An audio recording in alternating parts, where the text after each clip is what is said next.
Bonjour à tous, aujourd'hui je suis à M pour mon premier tournoi de la saison. Ce qui est marrant, c'est que ma toute première vidéo de récap de tournoi, c'était déjà à M l'année dernière. Et j'avais fini dans une triangulaire où j'étais dans une poule de 3, on avait tous gagné un match. Et au final, j'étais pas sorti, j'avais trop le seum.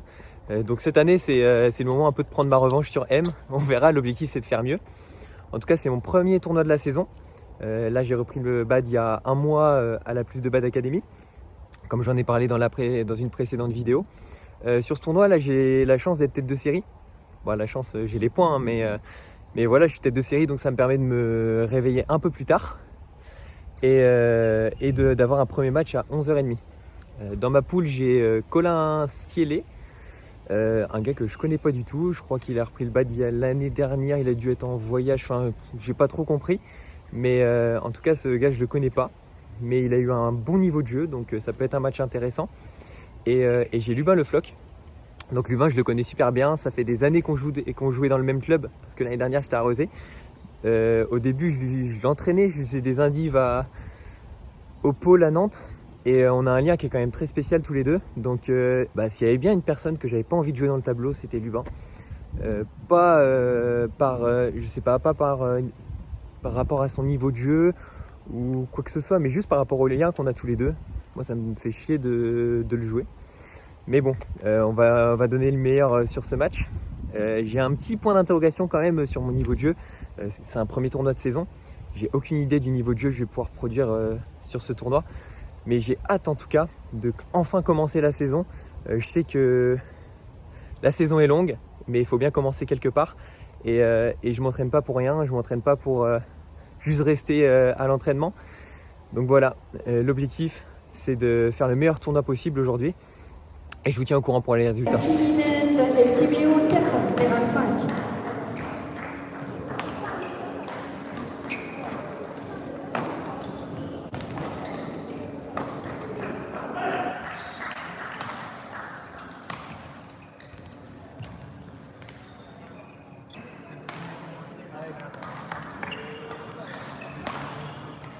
Jakubowski, terrain 1.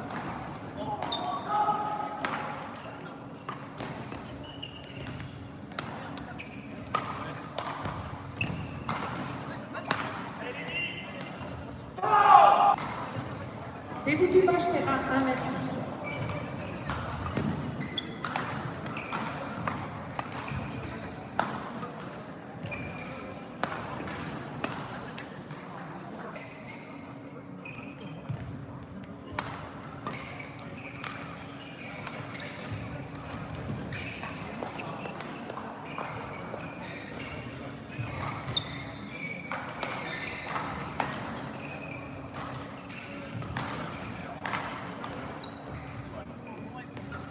Bon bah voilà, fin du premier match contre Lubin. Un match, c'était chaud pour commencer la journée. Je gagne 16 au troisième. Et je suis avec Lubin, du coup, comme ça on peut parler un petit peu du match. Pour commencer, comment tu l'as ressenti le match toi?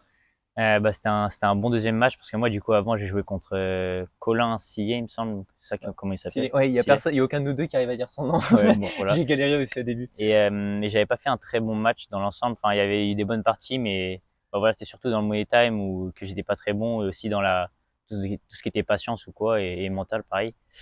Donc, j'étais déçu de moi, et là, ça fait plaisir de faire un bon deuxième match contre Alexis, du coup.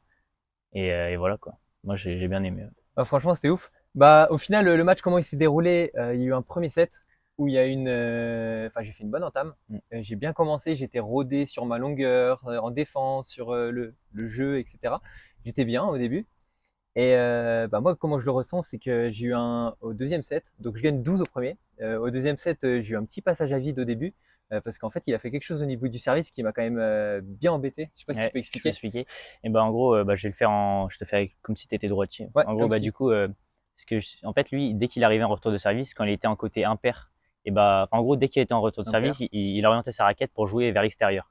Ce qui fait que si je jouais un petit peu là, et bah vite, il se retrouvait comme ça. Pareil là, il se retrouvait comme ça, et ça amenait beaucoup de fautes vers l'extérieur, quoi. Enfin, vers le couloir. Donc en Et fait, ou alors, si, ouais, tu servais au milieu du demi-terrain en gros, ouais, bah, à ouais, l'endroit voilà. pile à l'endroit entre le coup droit et le revers où il y a le changement de prise. Ouais, voilà. Et juste avant que tu changes de prise quand même, tu vois. Et ce qui fait que ça faisait soit beaucoup de fautes pour toi, soit t'entamais mal le point, quoi. Parce que tu as commencé à combien au début? 11-5. Et 11-5. avant, il y avait, Il y avait 8-1 ou un truc comme devait y ça. avoir 8-2, ouais, un truc comme ça. Donc, ça m'a mis bien. Et après, t'as quand même remonté. T'as commencé à moins faire des fautes sur les retours et à jouer plus neutre pour entamer le point. Et tu m'as un peu remonté. J'étais un peu au bout de ma vie, mais ça fait au final, j'ai quand même gagné le set 21-16. Ouais. Au final, au deuxième set, en fait, c'est ça qui s'est passé. Il servait au milieu du demi-terrain et à la pause à 11, je me suis dit, bon, là, j'ai un problème sur le retour de service. Parce que voilà, comme il servait sur moi, que j'avais l'habitude de prendre un coup droit, bah, je le prenais un peu à gauche et du coup, j'étais pas à l'aise pour jouer. Et du coup, comme il jouait là, ça me gênait vraiment. Et à la pause, je me suis dit, bon, là, je suis mal là-dessus. J'avais deux solutions. Je me suis dit, soit j'avance dans ses services pour prendre tôt au lieu d'avoir le changement de prise, soit juste j'engage le point. Et en fait, du coup, sur la deuxième partie du set, juste j'engageais le point avec un volant où je jouais au centre ou au fond sans risque, histoire de juste engager parce que ça me posait énormément de problèmes. Là, j'ai fait peut-être 5 fautes de retour de service au début du set. Je t'entendais, tu rageais. Je mettais un câble. Et du coup, sur le troisième, et du coup, sur le troisième, ouais, et bah sur le troisième, on a commencé, c'était un peu kit-kit. Il y avait genre il y avait même c'était égal et au final ça fait 11-8 à la pause, puis 11-9 juste après la pause quoi. Mais en gros, ce qui ressort du troisième, c'est que les volants étaient très lents. il est devenu lent parce qu'au début ils sont pas lents et le volant est devenu lent. Je sais pas comment c'est possible, non, parce que. En fait, je me demandais je me demandais vraiment quand allait le changer. Parce que tu voulais jamais quand tu servais, je me disais il va jamais accepter. Du coup, j'attendais de pouvoir avoir le point, mais du coup, je gagnais un point peut-être sur je sais pas combien, mais du coup, ça faisait qu'à chaque fois il redevenait lent au bout d'un moment et je pouvais pas. En fait, le volant était devenu hyper lent et quand le volant est lent, bah le premier qui joue rapidement vers le fond de cours, donc qui pousse l'autre en retard fond de cours, en général a vite l'avantage. Et du coup, ce qui s'est passé sur le troisième, c'est ça, c'est que moi je me disais dès le début du point, bam, j'envoie rapidement avec une bonne longueur. En plus, je pouvais y aller sur les lobes, je pouvais vraiment mettre de la puissance parce que ça sortait jamais. Et en fait, celui qui était en retard peinait à s'en sortir parce qu'en fait, si on faisait un dégagement, ça allait être court, et si on faisait un coup tranquille, ras du filet, bah en fait c'était lent. Et du coup, l'autre allait pouvoir prendre l'avantage. Du coup, j'ai pas mal joué là-dessus et je me suis dit, moi je me posais la question quand est-ce que Lubin allait changer les volants. Allait me demander pour changer le volant. Jamais. Je me demandais si. Moi, je me suis dit, s'il demande, vas-y, je changerai parce que je vois bien que ça plombe le jeu. Mais il demandait pas parce que au premier set, je lui avais dit non pour changer de volant. Ouais. Et on a changé à 15-9 et à ce moment-là, bah, il revient un petit peu. Mais voilà, ça c'est une autre astuce. Ça fait genre 15-12, 15-13 même, je crois. Ensuite, tu repars un peu devant. Je reviens un peu et après tu gagnes.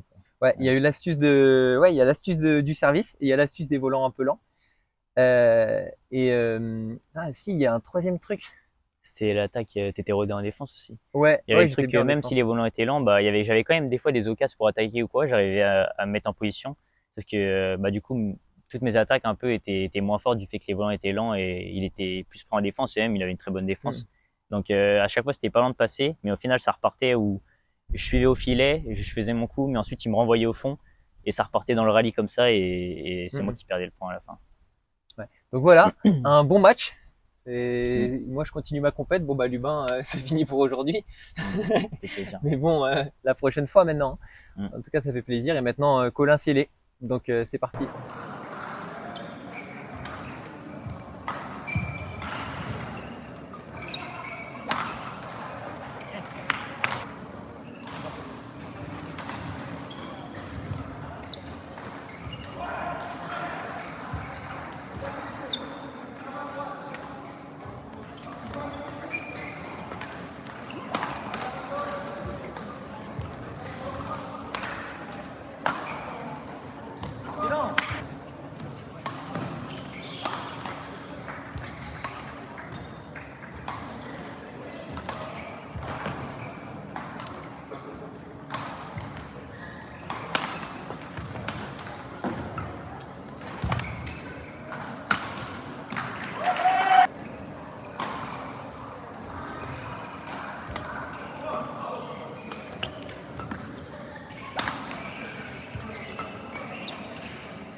Voilà, fin du deuxième match de poule. Victoire contre Colin Sielé en 3-7.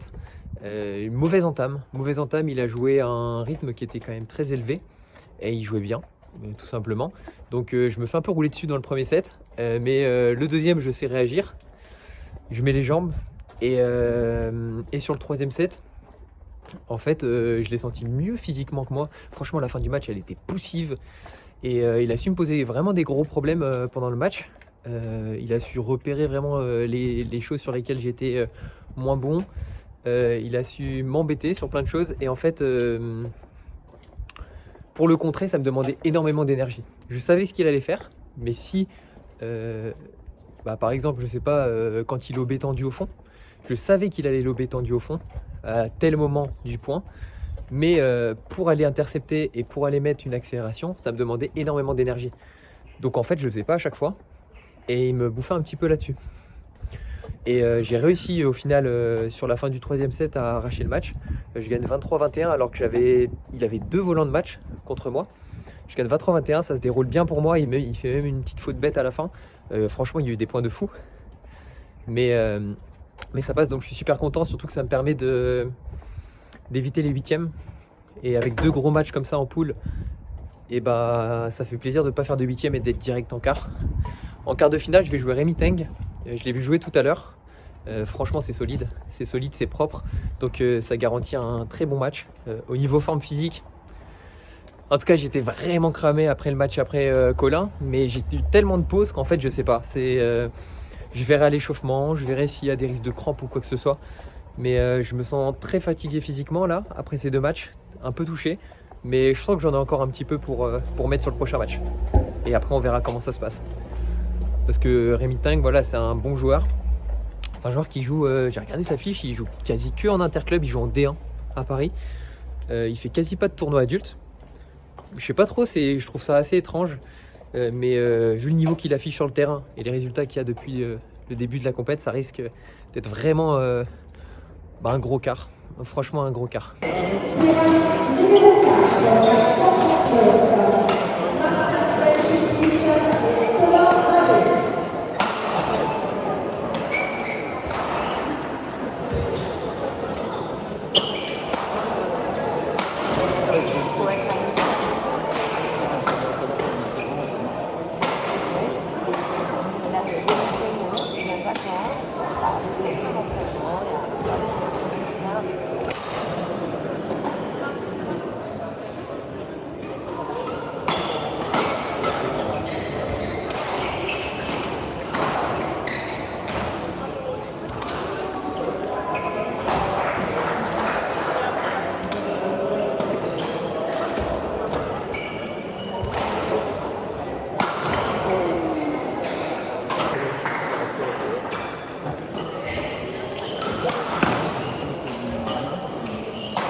Du coup, fin de la compétition, je perds contre Rémi Teng en quart de finale. Là, sur ce match, j'ai vraiment eu la sensation de me prendre un mur, tout simplement. Il était très en forme. En fait, j'ai un peu discuté avec lui et il a été blessé pendant une période. Là, il revient à la compétition, mais honnêtement, il a proposé un niveau de jeu qui était ultra solide. Il a fait péter un câble à tous ses adversaires. En huitième de finale, il a gagné tranquille. Ensuite, moi, il m'a mis à bout.